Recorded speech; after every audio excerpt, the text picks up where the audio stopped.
Hey everybody, good Saturday morning. Hope yours is going well. We've got a Seahawks game in about 28 and a half hours. Got a Seahawks game at home, and it's kind of the game of the week. Yeah, football, unpredictable sometimes, and it being unpredictable is often what makes it fun. So, might be the game of the week. Giants heading into Seattle. Giants are 6-1, currently holding a wild card spot, one game behind their division leader. Seahawks, they're leading their division 4-3.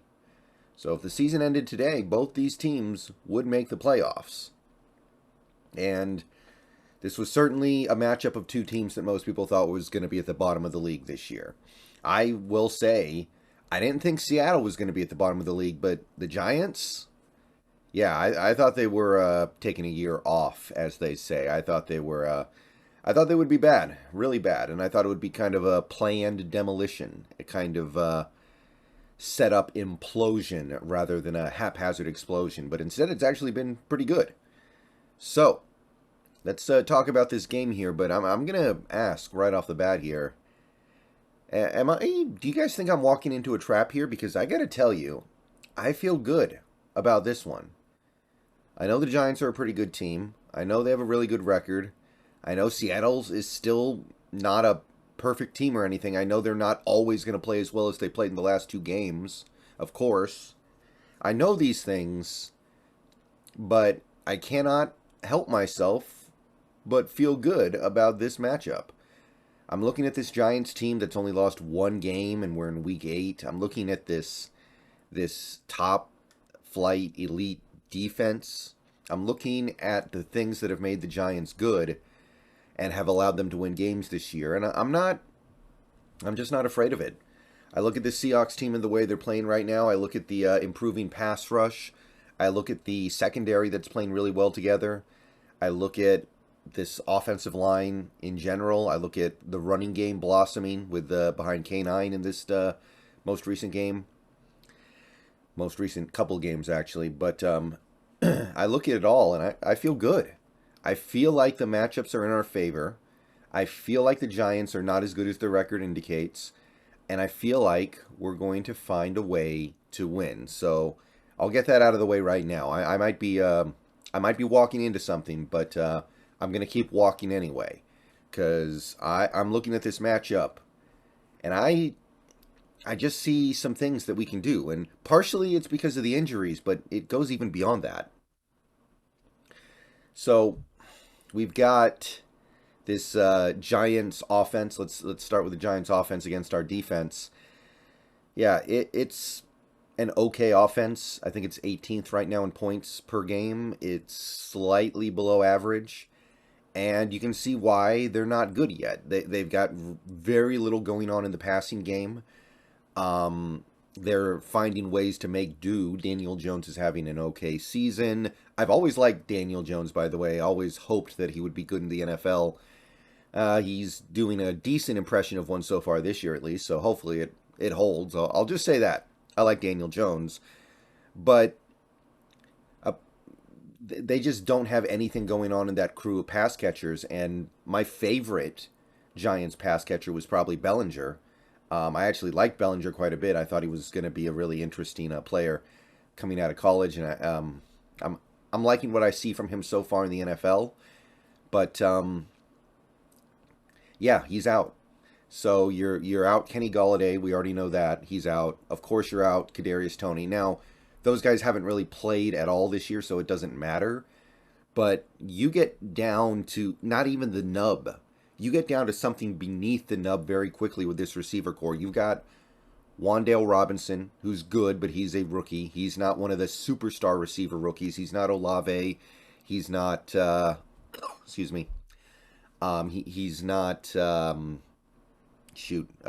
Drake London, but he's pretty good. Darius Slayton, well, he's fast. I don't know if he's a good receiver, but he is fast. And he does have his moments, I guess. I don't hate him. But then you've got nothing. You've got basically nothing behind those two guys. It's probably the worst receiver core in the NFL, and I believe that their lead receiver, I can't even remember who it is, but their leading receiver right now is on pace to have about 500 yards. So I look at the way our cornerbacks are playing. Woolen, Jackson, Kobe starting to come on along a little bit too. And I think this is a challenge we can take on.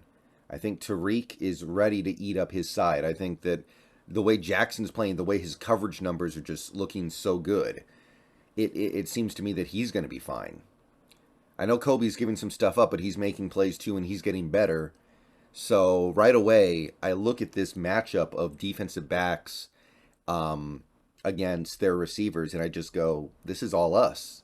I look at that offensive line for the Giants that, other than Andrew Thomas, has been kind of terrible so far this year. Missing Evan Neal, by the way. I look at that offensive line, and I go, we should have Daniel Jones on his butt the whole game, just like the Cowboys did in I think, what was it, the Week 3 game? Yeah. Now, we got to give credit where credit is due. The Giants have done a pretty good job running the ball this year with Saquon Barkley, who he's back. And as a fan of football, that's kind of cool because Saquon Barkley was one of the most entertaining players in the league when he was healthy, and it was so rare for him to be healthy. Seems like he's finally all the way back, very explosive, hitting the hole. And when you think about it, this game is kind of the Comeback Player of the Year Bowl and Coach of the Year poll, because there's a very good chance both those awards will be given to members of one of these two teams. Pete Carroll and Brian DeBole are in the conversation for Coach of the Year, maybe number one and number two, and I don't know who's going to catch Saquon and Geno for Comeback Player of the Year. So it's very possible whoever wins this game gives themselves the leg up that ends up deciding things at the end of the year for both of those awards. But yeah, Saquon's playing great. Their offensive line is pretty good is better at run blocking. I guess we'll just leave it at that. I don't know if it's great, but Saquon's making it work. He's putting up big numbers. And if this Giants team were to somehow get ahead of you, they would probably just be able to run the game out. And even though our run defense has looked a lot better the last couple of games, I would still say that if you put the Giants in a position where they feel liberated to run the ball a lot, it's going to end badly for you. And even beyond that, we've been burned by the running quarterbacks a little bit this year. Kyler had 100 yards on us. I know that defense played great in that game, but Kyler had 100 rushing yards on us. Taysom Hill got us. We've had a couple other games where we did it okay. Like Wilson didn't really do anything on us on the ground, and I don't think Mariota did a ton either. But we've been burned a couple times by the running quarterback, and that's what the Giants have Daniel Jones doing. They're offsetting their lack of talent at receiver. They're offsetting their general struggles to get a good passing game going by completely embracing that part of Daniel Jones's game, which I like. He is a somewhat limited player, and if you have the ability to get something a little extra out of him, like running read option and letting him, in some games, get up to over 100 yards rushing, then that's what you got to do, right? He's had a couple years in the NFL to show that he could be a dominant quarterback outside of that. Didn't happen, so you got to use what you got, and it's worked well for them. Daniel Jones has been very productive with his legs, and I would say that taking that away might be even more important than trying to take Saquon away. So got to hem that up. That's my main concern on this Giants offense that is not great, but that part of it could be dangerous. Giants defense ranks 6th. You look at their personnel, you look at their players, you don't totally understand how they've done it. They've got Dexter Lawrence, who has been amazing so far this year, and I've always liked Dexter Lawrence. He's a good player. Leonard Williams, big cat, he's playing really well for them so far this year. Other than that, they've got a few guys who are, Dory Jackson playing out of position on corner. Okay, that's all right. They've got a couple of safeties that are decent, Julian Love and McKinney, but I'm not seeing anything scary out of that safety tandem. They've had really bad play from linebackers this year. Like Crowder's PFF grade is literally worst in the league at his position. Doesn't seem like they're getting much good out of their linebackers. This is the team that cut Blake Martinez in the training camp session of the offseason, and the guys they've used to replace him have been kind of a disaster, and that's shown best in the fact that the Giants cannot stop the run. And this is not a team that has a terrible defensive line. Like when they go to their 3-4 look, their base look, they have Leonard Williams and Dexter Lawrence on the field at the same time. And, you know, Thibodeau, I know he's only played a couple games, but that's a very talented player, very capable player. So you wouldn't look at him and go, oh, he's the problem here. But there's definitely a problem. They can't stop the run. So to me, the main weakness of that Giants defense is the fact that they cannot stop the run. They are one of those defenses that you see every now and then that is completely inept at stopping the run, but it doesn't matter often enough because teams don't get to the point where they can utilize it against them. Like, great example, 2019 Packers, 13-3, made the NFC title game, really good team, could not stop the run at all. But Rodgers was so good that he made it not matter in most games. They played a lot. They played some teams that couldn't really take advantage of it, et cetera, et cetera. So the Giants, they're not going to be able to score a ton of points on you. So if you can get up on this Giants team early, you can find a way to put up some early points.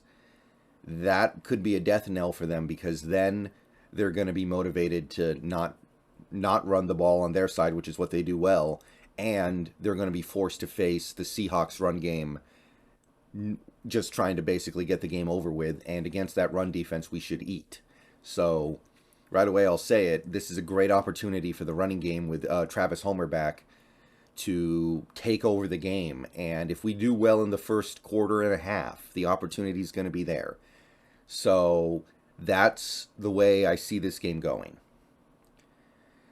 Now, the main reason why the Giants' defense has been so good, other than their strength of opponent, which has not been great, but I think a lot of it is just Wink Martindale. He's doing a great job with that defense. He's doing a great job with that personnel, great job coming up with blitzes, great job utilizing the less than stellar talent that the Giants have. I don't think their cornerbacks are particularly good. I look at that cornerback group and I kind of go, Dory Jackson's good, but he's playing out of position. These other guys, I don't see a ton.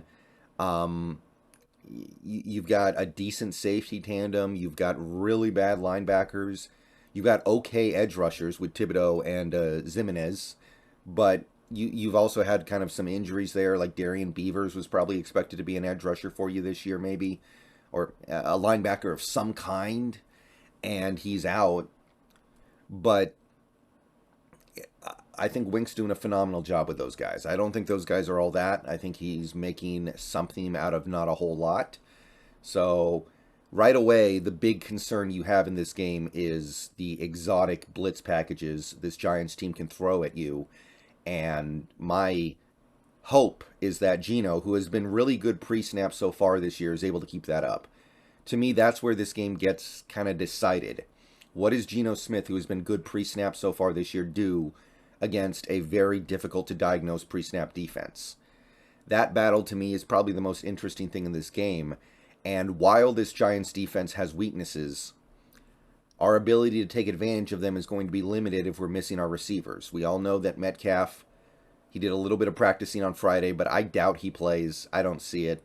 I think Lockett plays, but he's not going to be himself. He's got 2 injuries he's working through now. Penny Hart is out, so you're down to, or probably out, so you're down to D. Eskridge, you're down to Bo Melton, Derek Young, Marquise Goodwin, who's been nice for you, but do you want him to be your number 1 receiver? And because of that, their cornerbacks, which I don't think are great, are going to get tested a little bit less. And maybe even more problematic than that, they're not going to have the free safety go over the top of Metcalf if he's not in the game. And to me, that's the biggest impact Metcalf has. You watch these games from the Skybird view, you see opposing free safeties rolling to Metcalf immediately on so many plays, getting pulled out of the line of scrimmage area just because they're terrified of Metcalf beating them deep. So you lose that. That's going to make things harder for this offense. Going to have to lean on the 2 and 3 tight end sets probably a little bit more than usual even. So I'm not expecting a ton of points, but I am expecting a good game. I'm going to put my faith in Geno to be able to read the Giants pre-snap. I'm going to put faith in this running game to be able to take advantage of the Giants' clear weakness. 5.7 yards per carry allowed. Pound that, and good things are going to happen. And I'm going to trust Geno to ultimately not make the mistakes that can let the Giants get out in front early and let the game get away from you. So I said in the start to the video, I feel pretty good about this game. I'm going to stick to that. I say we win. I think we get a win like 27-17. Offense doesn't light the world on fire, but they play good. They do their job. They stay on schedule. They stay on track. It's a home game, which should help us with the referees a little bit. It's been a little, on our road games this year, it's been a little bit touch and go with the officials, but at home, it's probably going to be a different story. This Giants team is due for a loss, if we're being honest, right? Like, they're getting by the skin of their teeth week after week after week, finding just crazy ways to win week after week after week. They're due a loss, and it makes sense it would come in a game like this. You're on the road, you traveled 3,000 miles across the country. You're missing guys. I want to emphasize that. O'Shane Zimenez out, Evan Neal, even Kenny Golladay and Kadarius Toney. I know they weren't playing anyway, but it opens up a big problem on that team that they don't have any receivers worth much. So this is a wounded. Bellinger as well, of course, Bellinger. So this is a very wounded team. So I think that's enough for us to put up 27. And I think it's enough for us to hold them to 17. So, yeah, I think we get the job done.